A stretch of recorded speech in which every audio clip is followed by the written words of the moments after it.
ಚಿಕ್ಕ ಮಕ್ಕಳು ಇಲ್ಲಿದ್ದೀರಾ, ತುಂಬಾ ಸಂತೋಷ ಆಗುತ್ತೆ ನಿಮ್ಮನ್ನು ನೋಡಿದ್ರೆ.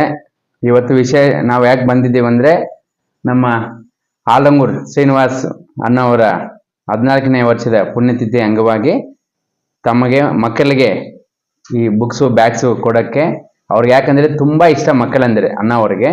ಅದರಿಂದ ನಾನು ಭವಾನೆಕ್ ಅವರು ನಾವು ಎಲ್ಲ ನಮ್ಮ ಅಖಿಲ ಕರ್ನಾಟಕ ಜನಸೇವಾ ಟ್ರಸ್ಟ್ ವತಿಯಿಂದ ಬಂದಿದ್ದೀವಿ. ನಿಮಗೆ ಇದು ಕೊಡಿಸ್ಬೇಕು ಅಂತ ತುಂಬಾ ಹಠ ಇಟ್ಟು ಇವರು ನಮ್ಗೆ ನಮ್ಮ ಸ್ಕೂಲ್ ಕೊಡ್ಬೇಕು ಅಂತ ನಿಮ್ಮ ದೊಡ್ಡಗಿರಿಕಿ ಸದಸ್ಯರು ಆದ ನಮ್ಮ ಗುರುಪ್ರಸಾದ್ ಬಾಬು ಅವರು ಹೇಳಿದ್ರು. ಅದರಿಂದ ಬಂದು ಕೊಡ್ತಾ ಇದ್ದೀವಿ. ನನಗೆ ಇವತ್ತು ನಿಜವಾಗ್ಲೂ ಮಾತಾಡ್ಬೇಕಂದ್ರೆ ತುಂಬಾ ಸಂತೋಷ ಆಗುತ್ತೆ. ಎಷ್ಟು ಮುದ್ದು ಮುದ್ದಾಗಿದ್ದಾರೆ ಮಕ್ಕಳು. ಸರಿ, ಅದೇ ನಿಟ್ಟಿನಲ್ಲಿ ಅಕ್ಕ ಅವರು ಕಾರಲ್ಲಿ ಬರ್ತಾ ಒಂದು ಮಾತು ಹೇಳಿದ್ರೆ, ಯಾಕಂದ್ರೆ ತಂದೆ ಅವ್ರದ್ದು ಪುಣ್ಯ ಸ್ಮರಣೆ. ಬಟ್ ಅದೇ ರೀತಿ ನಾವು ಸ್ಕೂಲ್ಗೆ ಹೋದಾಗ ಅವ್ರಿಗೆ ತುಂಬಾ ಹಾರಗಳು ಈ ಪೇಟೆ ಎಲ್ಲ ಆಗ್ತಾ ಇದ್ರೆ ಅವ್ರಿಗೆ ಒಂಥರ ನೋವು. ಯಾಕಂದ್ರೆ ಈ ಪುಣ್ಯ ಸ್ಮರಣೆ ಅಂಗವಾಗಿ ಅದೆಲ್ಲ ನನಗೆ ಇಷ್ಟ ಆಗಲ್ಲ, ತುಂಬಾ ದುಃಖ ಆಗುತ್ತೆ. ತಂದೆನ ಕಲ್ಕೊಂಡು ನಾವು ಆ ದಿನ ನೋವಲ್ಲಿ ಇರ್ತೀವಲ್ಲ, ಇದೆಲ್ಲ ಮಾಡ್ತಾ ಇದ್ರೆ ತುಂಬಾ ದುಃಖ ಅಂತಂದ್ರೆ ನಾನು ಅಂದೆ ಅಕ್ಕ, ಅವ್ರ ಪ್ರೀತಿಗೆ ನಾವು ಯಾವತ್ತೂ ಬೆಲೆ ಕೊಡ್ಬೇಕಕ್ಕ, ದಯವಿಟ್ಟು ಹಾಕ್ಸ್ಕೋಬೇಕಂದೆ. ಅದರಿಂದ ಅವರು ಹಾಕ್ಸ್ಕೊಂತ ಇದ್ದಾರೆ.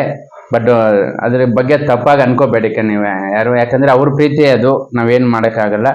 ಇಷ್ಟು ಮಾತ್ರ.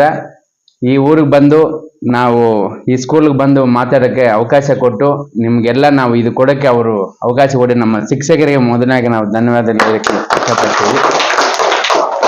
ಇನ್ನೂ ಸುಮಾರು ಕಡೆ ಹೋಗ್ಬೇಕು, ಅದರಿಂದ ಸಮಯ ಅಭಾವದಿಂದ ಇಷ್ಟು ಮಾತ್ರ ಹೇಳಕ್ಕೆ ಇಷ್ಟಪಡ್ತೀನಿ.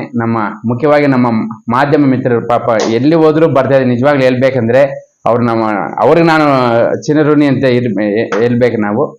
ಇಷ್ಟು ಮಾತ್ರ ಇಲ್ಲಿ 2 ಮಾತು ಮುಗಿಸ್ತೀನಿ. ಜೈ ಹಿಂದ್, ಜೈ ಕರ್ನಾಟಕ. ಮಾತು ವೇದಿಕೆ ಮೇಲೆ ಹಾಕಿಸಿರ್ತಕ್ಕಂಥ ನಮ್ಮ ಗ್ರಾಮ ಪಂಚಾಯತಿ ಸದಸ್ಯರಾದಂಥ ಗುರುಪ್ರಸಾದ್ ಬಾಬು ಅವರು ಮತ್ತೆ ನಾರಾಯಣ ಸ್ವಾಮಿ ಅವರು, ಇವ್ರಿಗೆಲ್ಲ ನಾನು ನಮಸ್ಕರಿಸ್ತೀನಿ.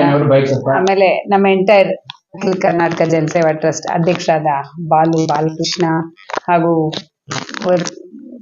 ಕಂಪ್ಲೀಟ್ ತಂಡದವರು ಮಾಧ್ಯಮದ ಮಿತ್ರರಿಗೆ ಎಲ್ಲರಿಗೂ ನಮಸ್ಕರಿಸುತ್ತಾ, ಮತ್ತೆ ಪ್ರತ್ಯೇಕವಾಗಿ ಇಲ್ಲಿನ ಶಿಕ್ಷಕರು ಹಾಗೂ ಹೆಡ್ ಮಾಸ್ಟರ್ ಆಗ್ತಕ್ಕಂಥ ರಮೇಶ್ ಸರ್ ಅವರು, ಅಂಬರೀಶ್ ಸರ್ ಅವರು, ಮೇಡಮ್ ಅವರು, ತಾರಾ ಮೇಡಮ್ ಅವ್ರಿಗೆ ನಮಸ್ಕರಿಸುತ್ತಾ, ಇವತ್ತು ನಮ್ಗೆ ಇಲ್ಲಿ ಅವಕಾಶ ಕಲ್ಪಿಸ್ಕೊಟ್ರು. ನನಗೆ ತುಂಬಾ ದಿನದ ಒಂದೇ ಆಸೆ ಏನಂದ್ರೆ, ಮಕ್ಕಳಿಗೆ ಏನೋ ಒಂದು ಮಾಡ್ಬೇಕು ನಮ್ಮ ಕಡೆಯಿಂದ ಅಂತ ಹೇಳಿ, ಎಸ್ಪೆಷಲಿ ಗೌರ್ಮೆಂಟ್ ಶಾಲೆ ಮಕ್ಕಳಿಗೆ ನಿಮ್ಮಲ್ಲಿ ಟ್ಯಾಲೆಂಟ್ಸ್ ಎಲ್ಲ ಇದೆ ಅಂತಂತಂದ್ರೆ ಅದನ್ನ ಪ್ರೋತ್ಸಾಹ ಮಾಡ್ಬೇಕು ಅನ್ನೋದು ಒಂದೇ ಉದ್ದೇಶ. ನೀವು ಎಲ್ರು ಒಳ್ಳೆ ವಿದ್ಯಾವಂತರಾಗಿ ಒಳ್ಳೆ ಕೀರ್ತಿ ತಗೋಬೇಕು, ಕೀರ್ತಿ ಪಡಿಬೇಕು. ಯಾಕಂದ್ರೆ ನಿಮ್ ತಂದೆ ತಾಯಿರು ನಮ್ಮ ಮಕ್ಕಳು ಶಾಲೆಗೆ ಹೋಗ್ಲಿ, ಅವ್ರ ತರ ನೀವು ಬದುಕಬಾರ್ದು ಅನ್ನೋದೊಂದು ಆಸೆಗೆ ನಿಮ್ಮನ್ನ ಶಾಲೆಗೆ ಕಳಿಸ್ತಾರೆ. ಸೊ ನೀವು ಅದನ್ನ ಪ್ರೋತ್ಸಾಹ ತಗೊಂಡು ಒಳ್ಳೆ ವಿದ್ಯೆ ಕಲಿತು ಒಳ್ಳೆ ವಿದ್ಯಾವಂತರಾಗಿ ನಿಮ್ಮ ಊರಿಗೆ ನೀವೇನಾದ್ರೂ ನಿಮ್ಮ ಕಡೆಯಿಂದ, ನಾನೀಗ ಯಾವ ತರ ನಾನು ಇಲ್ಲಿ ಬಂದ್ರೆ ನಾನು ನಿಂತು ನಿಮ್ಗೆ ಈ ತರ ಕೊಡುಗೆ ಕೊಡ್ತಿದ್ದೀನೋ, ನೀವು ಆ ತರ ಕೊಡುಗೆ ಕೊಡಬೇಕು. ಅದೊಂದು ಮೈಂಡಲ್ಲಿ ಇಟ್ಕೊಂಡು ತಾವೆಲ್ಲ ಒಳ್ಳೆ ವಿದ್ಯಾವಂತರಾಗಿ ನೀವು ಸಮಾಜದಲ್ಲಿ ಒಳ್ಳೆ ಉನ್ನತ ಸ್ಥಾನಕ್ಕೆ ನೀವು ಹೋಗ್ಬೇಕು ಅನ್ನೋದು ಒಂದಷ್ಟೇ ನನ್ನ ಆಸೆ.